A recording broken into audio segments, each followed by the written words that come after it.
What's up, y'all? Longtime viewers of this channel, you already know, but this year is the year of me exploring Louisiana. Today, as you just saw with that map, we're going to be exploring the Lake Borgne area, specifically around Alligator Point. So, if you like fishing Louisiana, if you like fishing at all, you should watch this episode. It's going to be new lures, new water, new techniques, and for me, even a new species. So without further ado, if you have areas or marinas you think I should give a shot, drop it in the comments. Let's get to it.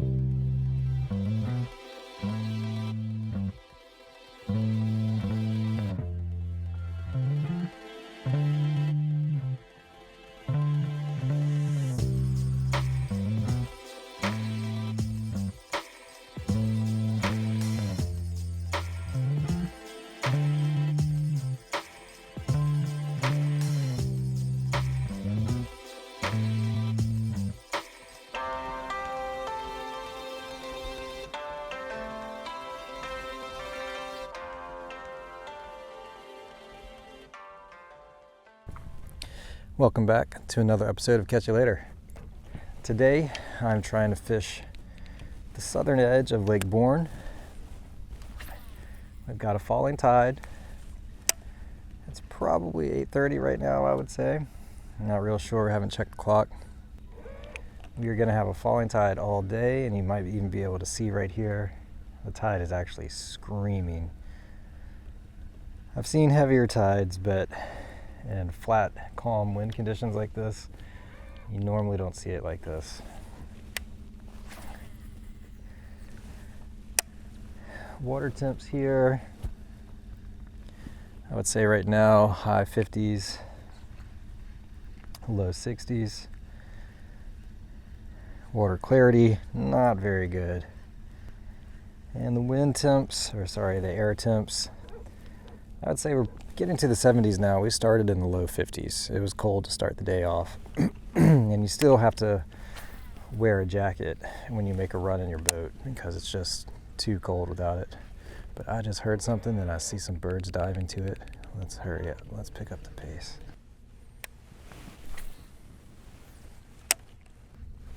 There's one. There's one. All right. Well, I didn't even get to say yet what I'm fishing with. Nice. All right. Not keeping any fish today, so it doesn't matter if this is a keeper or not. You can see this fish's belly is pretty full, and that's how we knew it was going to be there. We heard it and saw it feeding. I would say that's probably a 17-inch red, first one of the day. Just switched spots and we found it, but we also switched lures. So let me actually go over what I'm throwing. I mentioned I wanted to try new things. First thing, I don't fish with spinner baits very often in the marsh, and I've never fished with this lure here. This is called a Marsh Demon, and it's in Mardi Gras color, apropos because tomorrow will be Muses, and we are getting into what some people call deep gras. I'm not a huge fan of that term, but whatever floats people's boats. And anyway, shout out to Tyler of Marsh Demon. He sent me some of these to try. Haven't really gotten to try them until today because I've been so stuck on the H&H salty grub, which, look, I still like that lure a lot. But this year is going to be about getting out of my comfort zone. I really want to push myself as an angler. I want to be able to catch fish anywhere, and I want to explore. For the last 2.5 years, I've pretty much fished Hopedale. Oh, there's another one. Oh. Anyway, I've pretty much fished Hopedale exclusively, and I want to change that and go to some other areas. So this is part one of that sort of tour. We are fishing near Alligator Point in Lake Borgne. Not a totally new to me area, but it is a totally new to this channel area. And you can see I still haven't really been able to get a good cast on since we caught that fish because the current is just tossing me around. I am getting hits on this, mostly little taps, and I would say that redfish that hit wasn't very inspired.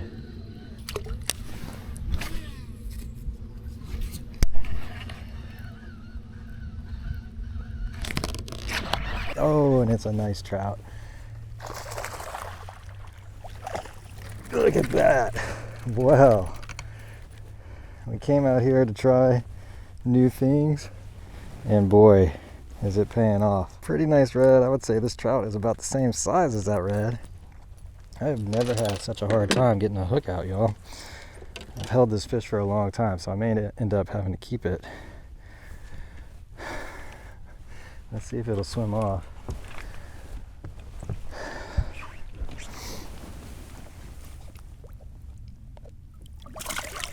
All right. And man, I have no idea why it was so hard to get this hook out of that fish. It was like it was hooked by the barb 3 or 4 times. Okay, well, that was nice. The current though, it's making everything just kind of twice as hard. I mean, I shouldn't be complaining. We switched to a new spot and we've already caught 2 fish pretty quickly. But you can probably see, you can definitely see on this end, I mean, from where I caught the fish to where we are now, we probably floated back like 20 yards. But it's gonna slow down eventually, the tide that is. I can't say we've really identified a pattern yet, but I think we're close to it. I think number one, it's this idea of loud lures for loud conditions. These aren't what you'd think of as loud conditions, but they are loud. The water is muddy, the current is strong. Those are 2 factors in making it loud. And you match loud conditions with loud lures. Also, with muddy water,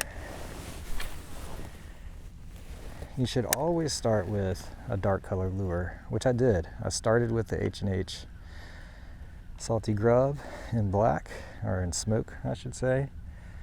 And anybody who's watched this channel, you know that has been working for me really, really well this season. But it didn't work today, at least not in the first spot. So, in terms of identifying a pattern, I think what we are starting to see and put together is fishing and throwing at the bank and fishing draining Trinasses. I can see right ahead of me, and you might be able to see it too on the camera, there's a little ditch there and a duck pond to the right. That's about right where we caught that trout. And in an extreme falling tide, that's really where you'd expect them. Those ponds are draining.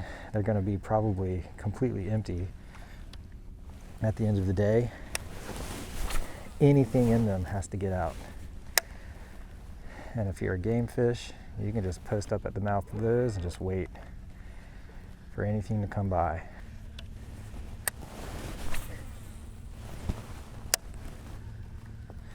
You can see right here the mixing of that water draining into the general water, and that's why the water gets so dirty in the wintertime. It's just draining over mud.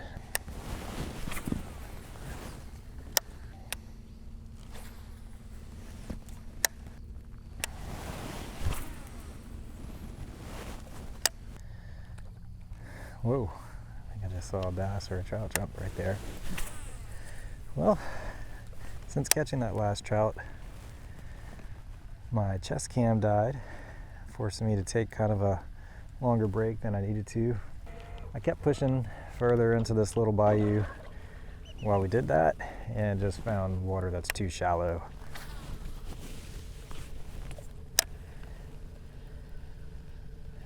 So I'd been thinking, you know, it might be easier just to turn around anyway, since I was fighting all the current the whole way. And that's what we'll do. We'll get out of this little shallow water we're in right here, and then I can mostly turn the trolling motor off. Don't know if y'all can see it. There's just a fish just chilling right there. Not sure what it is. Maybe a mullet, maybe injured. But either way, yeah, it was awesome trying the Marsh Demon for the first time. It's definitely going to be a go-to bait of mine for a while. But I think right now we need something that jigs, going against the current.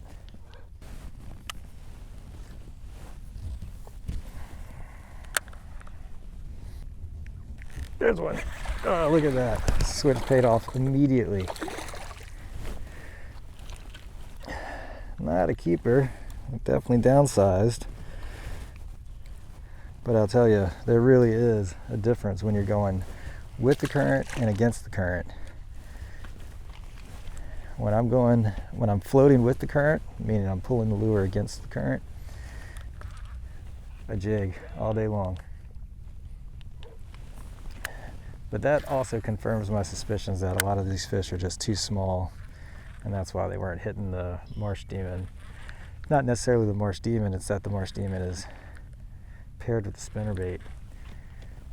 And I think a lot of hits I got, they hit the blade and not the lure. But either way, I'm glad to see that switch paid off that quickly. Let's hope it results in more fish.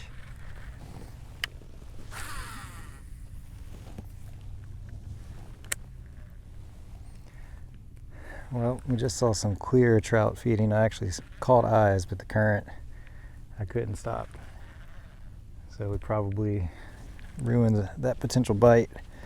Kind of funny, at the marina, there was a guy or two guys, there were only two other guys at the marina. One looked like his steering went out, and the other was just completely discombobulated. You know, tried to launch his boat, and the boat went sideways on his trailer, blah, blah, blah. Anyway, he said to me, you know, this is my first time fishing here, and I think it's just in my head. And that is true. That's the hard part about fishing somewhere new. You get nervous, I guess. And it's silly. Just have fun. But this is right where we caught that big trout. I saw trout feeding over there, but I don't think we're going to catch any of those.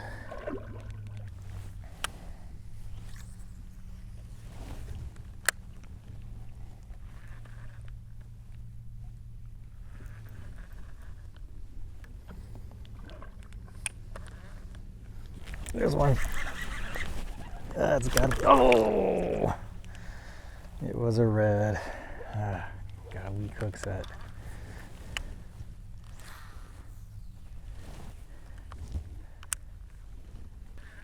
Haven't had back-to-back strikes yet, though. I really wish we could just post up and catch quite a few, but I don't think it's going to be that kind of day.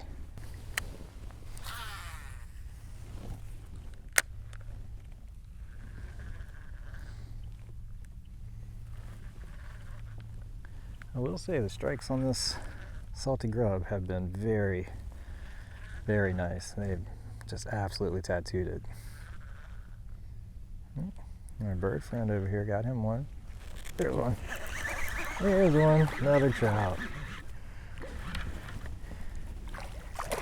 Another nice trout too. Look at that. All right, good. Got this one off the hook.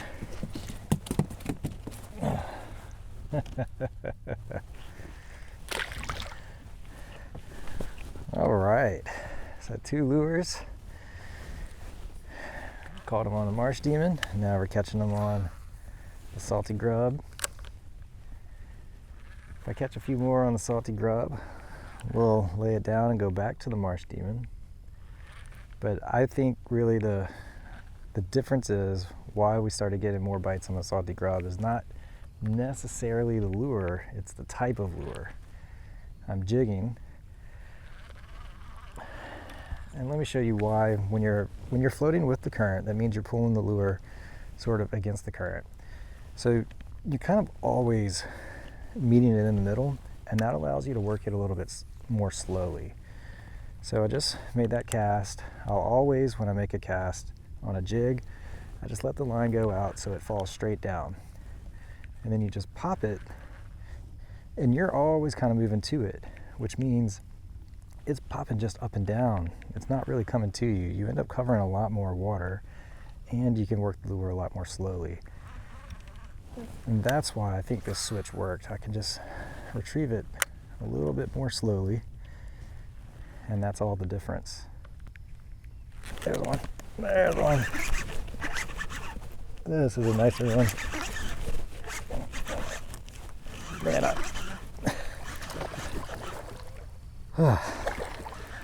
Had a skateboarding fall recently. hurt my wrist. And it's still hurting, so that was kind of hard. This is probably a keeper red. I haven't measured any of them. Not a huge red, but look at how full its belly is. All right. Yeah, I think it's just the jig. You can work it so much more slowly. And it's just so much more opportunistic for these feeding fish. But all right, current kind of whipped me around as it's been doing all day.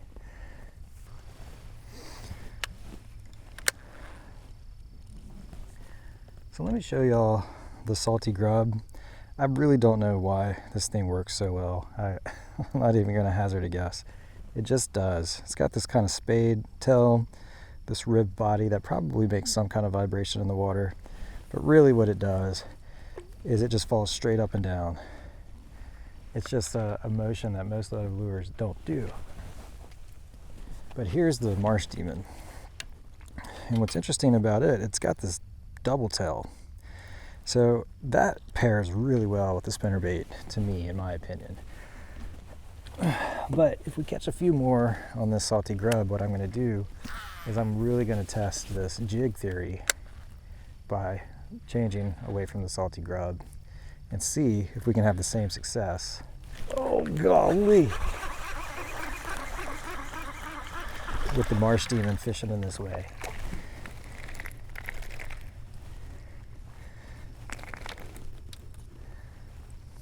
All right, what is that, trout number 4? Most of the trout are keepers, and I think just one red so far would have been a keeper.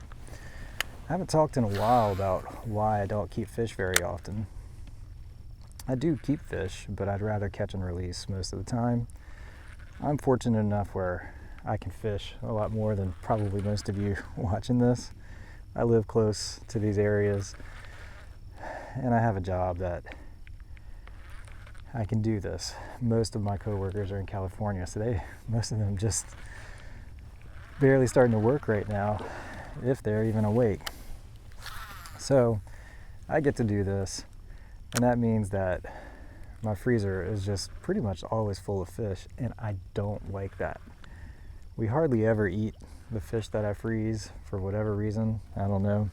And I'm just, I live in South Louisiana, as do probably most of you who watch this. We have power outages a lot, and I just can't stand the idea of killing these fish for no reason. Oh, there's that mullet I saw earlier. It's obviously injured, but there's nothing here big enough to go after it. But yeah, if you fish a lot, I would really encourage you to do catch and release. Fresh fish is always better anyway. Leave some for the people that don't fish often, and for the people that don't fish often, you don't have to catch your limit. There's nothing special about it.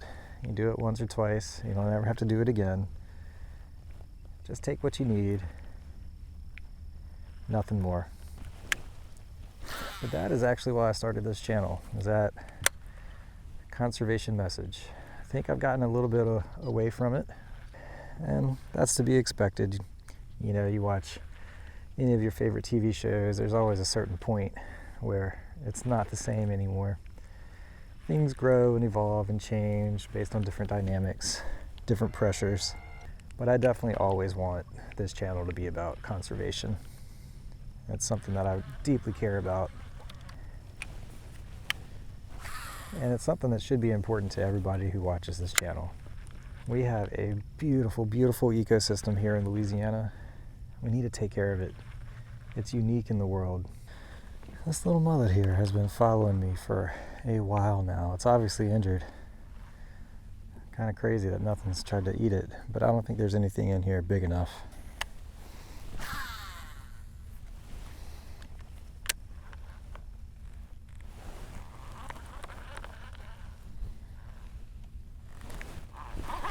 There's a fish running in. Oh, there's a fish on it.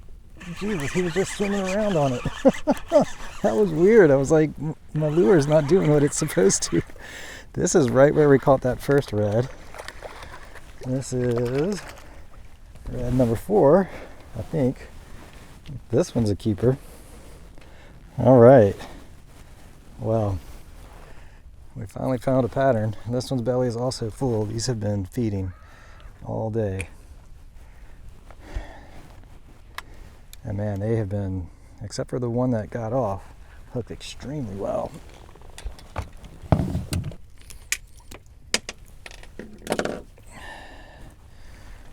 Let's let it go. All right, so found a couple lures that worked. Marsh Demon spinnerbait, and of course the H&H salty grub. But now I'm going to go way out of my comfort zone and fish with a micro twitch bait. What I'm seeing, I can see a lot of the bait fish that these trout are eating, and they're small. Little finger mullet, stuff like that. I could probably fish with a swim bait, and maybe we'll try that if we catch nothing on this, but I really want to make this work because I know it's going to be fun. I've got super light tackle. This is a freshwater kit, and I would say really this lure is made for sockaway, but I don't see why these fish that I'm seeing really coming out of the water attacking stuff on the surface wouldn't be interested in this. What I've also noticed is there's a clear bracket of where the fish that we've caught are, at least, and it's where this trenasse is that's draining out to a bend behind me. And so we're going to do one last float fishing with this and maybe a swim bait, and then we're going to get out of here.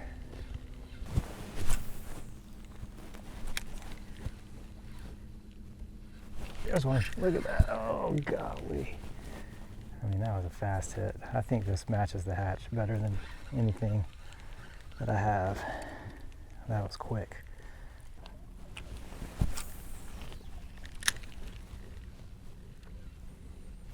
There's one. Oh! All right, let me tighten the drag a little bit. It was too loose. Ah, that was a fun hit though.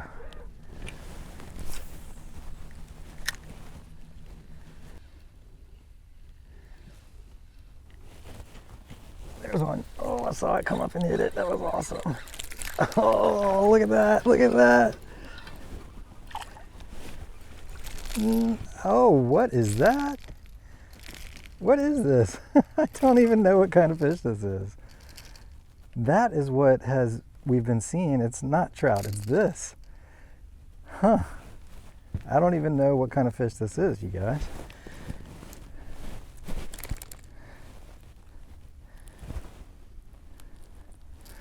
Whatever that is, skipjack. All right, well, that could explain why we weren't catching many. It was still fun, whatever that fish was. New species for me. All right, y'all, well, that about does it. Thank you for watching as always. New lures, new species, new areas. That's what you can expect for the rest of the year from Catch You Later. Now, of course, I'll go to Hopedale again sometimes too. That's my home water. I love fishing there. But today, we fished near Lake Borgne, specifically near Alligator Point. I'm not sure what this marsh is actually called, so I'll update that in the description. But you saw new lures, new techniques, new species, and really I would say two primary things to focus on: a direct retrieve lure and a jig lure, and you alternate those depending on which way you're fishing against the current. If you do that, you can catch fish anywhere. So that's that. Again, like and subscribe, share with your friends, and until next time, I'll catch you later.